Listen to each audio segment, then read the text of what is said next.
Cerita diawali saat Hakyung mengajar di sebuah sekolah, dan semua muridnya tidak ada yang menyimak.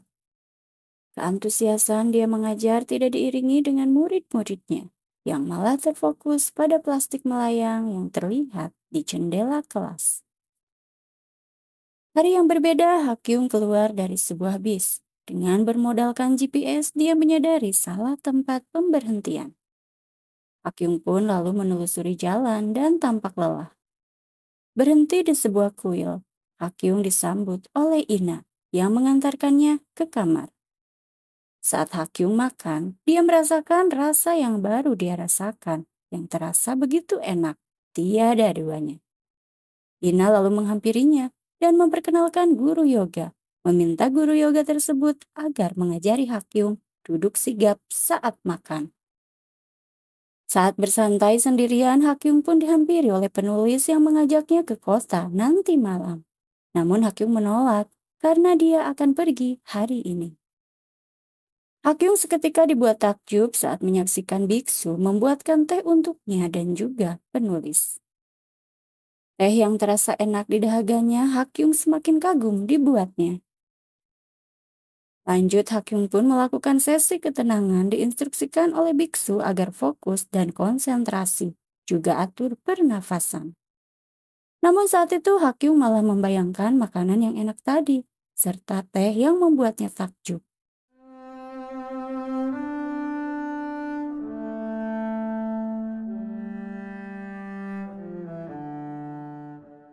Hakyung yang membuka mata lalu kabur ke kamarnya.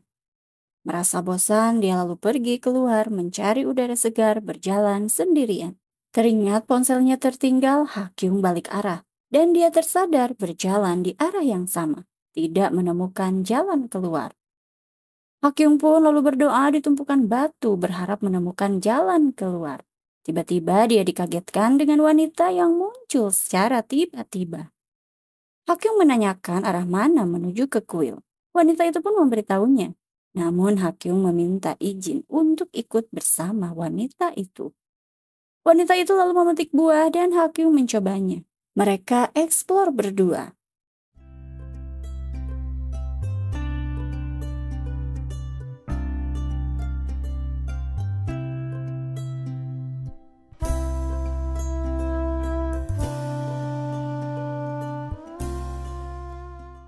Hari berbeda, Hakyung tiba di kota Gusang. Sampai di toko bunga, dia membeli bunga yang dia bawa ke tempat pameran seni. Sesampainya di pameran seni Yeonju, dia melihat lukisan abstrak. Sang pelukis yang tak lain adalah muridnya yang datang dan menghampirinya. Yeonju lalu menunjukkan hasil lukisannya, dibuat takjub oleh Hakyung. Menurutnya dia tidak begitu paham karya seni, tapi orang awam akan berpikir mereka melihat diri sendiri.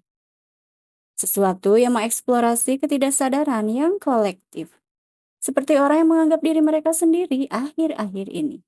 Yung pun jujur menyukai hasil lukisan Yeonju. Yeonju pun lalu kedatangan tamu dan Hakyung diperkenalkan kepada teman-temannya sebagai gurunya. Teman Yeonju, seorang aktivis, mengomentari lukisan yang tadi dibuat kagum oleh Hakyung. Menurut sang aktivis, lukisan Yeonju tidak mencerminkan kebebasan dan hanya terpaku pada ruang lingkup tertentu. Tidak ada eksplorasi. Pendapat temannya itu membuat Yeonju pun kecewa yang seketika pergi meninggalkan mereka. Hakyung lalu mengikuti Yeonju yang terlihat olehnya sedang menangis. Yeonju lalu menghampiri Hakyung dan menyatakan bahwa ia baik-baik saja, tidak perlu mengkhawatirkannya. Malam hari pagelaran seni Yeonju pun digelar dengan aksi Yeonju yang amat di luar nalar. Tidak ingin membuat muridnya menyerah, Hakyung pun merespon aksi Yeonju. Bentuk penghargaan untuknya dan penonton yang lain pun mengikuti Hakyung. Seketika Yeonju merasa terharu. Saat hendak pulang, Hakyung dihampiri Yeonju yang memberinya hadiah. Hakyung pun berterima kasih dan dia pamit pergi. Hari berbeda, Hakyung menonton di bioskop. Dia melihat ada sosok lelaki yang menatapnya tajam. Hakyung lalu membeli mie yang dia nikmati dengan lahap. Saat keluar kedai, dia berpapasan dengan lelaki yang ia temui di bioskop tadi. Lanjut, Hakyung pun mencari buku The Dancing Kangaroo di perpustakaan. Namun dia malah melihat sosok lelaki tadi yang berpapasan dengannya, sedang asik membaca buku. Berjalan sendirian, Hakyung melihat lelaki itu lagi yang berjalan seiringan langkahnya dengannya. Mereka pun menonton film festival bersama yang diam-diam saling memandang satu sama lain. Film pun berakhir, penonton membubarkan diri, sedangkan lelaki itu memperkenalkan diri sebagai Chang Jin, yang menceritakan akan membuat film sendiri suatu hari nanti. Mereka lalu pulang bersama, berjalan berdua sembari bertukar cerita.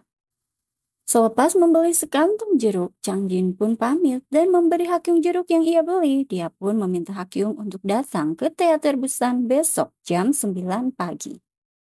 Esok hari Hakyung menunggu di teater namun tidak nampak batang hidung Chang Jin.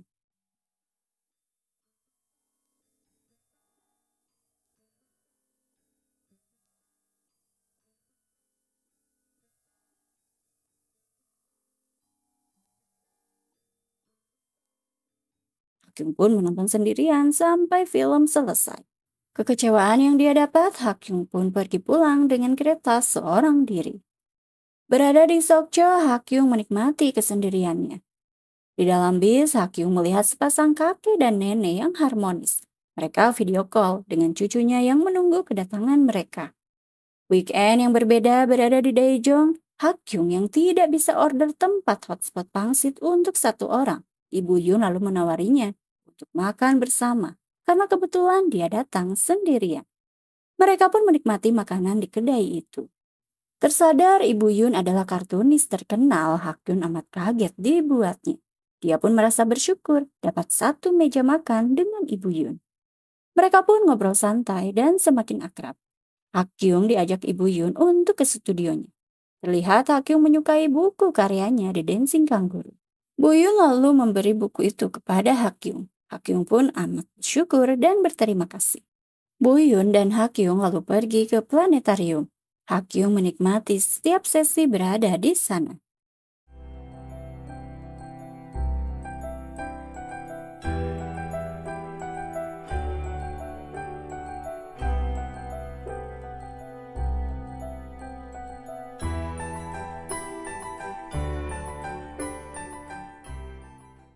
Sampai di rumah, Hakyung pun menyimpan buku itu. Pagi sampai siang hari, hujan deras datang. Hakyung pun nyaman dalam tidurnya. Namun dia harus beraktivitas di atas rintikan air hujan. Hakyung menaiki bus. Tiba di tempat wisata, Hakyung dihubungi oleh kepala sekolah, memintanya sebagai dewan siswa membatalkan acara turnamen game yang diusung oleh para siswa. Hakyung pun menghubungi ketua siswa penyelenggara namun dia enggan membatalkan acara turnamen itu. Menutup teleponnya, Hakyung tersadar kartu kreditnya hilang. Bergegas dia mencari, namun Hakyung harus menyerah dan berjalan kembali. Hujan yang belum reda, Hakyung melihat museum dengan biaya gratis. Dia pun masuk untuk sekedar berteduh dengan kondisi perut lapar. Tiba-tiba dia melihat Jiwo, guru seni di sekolahnya, tengah tur museum mengantarkan anak didiknya. Jiwo lalu menghampiri Hakyung dan bersyukur dia dapat bertemu dengan Hakyung di hari libur. Mereka pun berbincang mengenai turnamen game yang menjadi topik hangat di grup chat sekolah. Sebelum berpisah, Hakyung meminjam uang kepada Jiwo untuk naik bis karena kartu kreditnya hilang. Namun karena Jiwo tidak memiliki uang cash, Jiwo pun lalu meminjam uang ke murid bernama Yeo dan memberikannya kepada Hakyung. Sampai di kediamannya, Hakyung membuat dadar kimchi yang dia nikmati sembari melihat hujan rintik-rintik. Di sekolah bersama Jiwo, Hakyung menyantap kacang rebus. Mereka membicarakan obsesi mengenai makanan. Hakyung berujar bahwa dia terobsesi dengan roti. Hidupnya akan hampa bila tidak menikmati roti. Hakyung pun lalu memperlihatkan map roti Jeju. Hakyung yang tiba di Pulau Jeju bergegas mengantri di sebuah toko roti. Dia yang berhasil membawa roti bergegas menuju toko roti lainnya. Tanpa lelah menjelajahi toko roti sendirian. Saat itu Hakyung memperhatikan anak kecil yang diikuti oleh wanita paruh baya. Dia pun mengikutinya. Anak kecil itu bernama Yora, mencari roti bekicot yang diidam-idamkannya. Dia pun mencari dari toko roti satu ke toko roti lainnya. Yora akhirnya menemukan roti yang ia idamkan sesuai yang biasa ibu dan neneknya belikan untuknya. Membeli roti itu dan membawanya dengan hati-hati. Sampai di kediamannya, Yora memanggil neneknya dan terlihat oleh Hakyung. Wanita parubaya itu menghampiri Yora dengan penuh kebanggaan. Hakyung pun lalu bergegas ke toko roti di mana Yora membeli roti idamannya. Namun, Hakyung kehabisan roti gulung yang dibeli oleh Yora. Akhirnya dia memborong roti yang masih ada di etalase. Sampai di kediamannya, Hakyung pun menyimpan belanjaan roti-rotinya.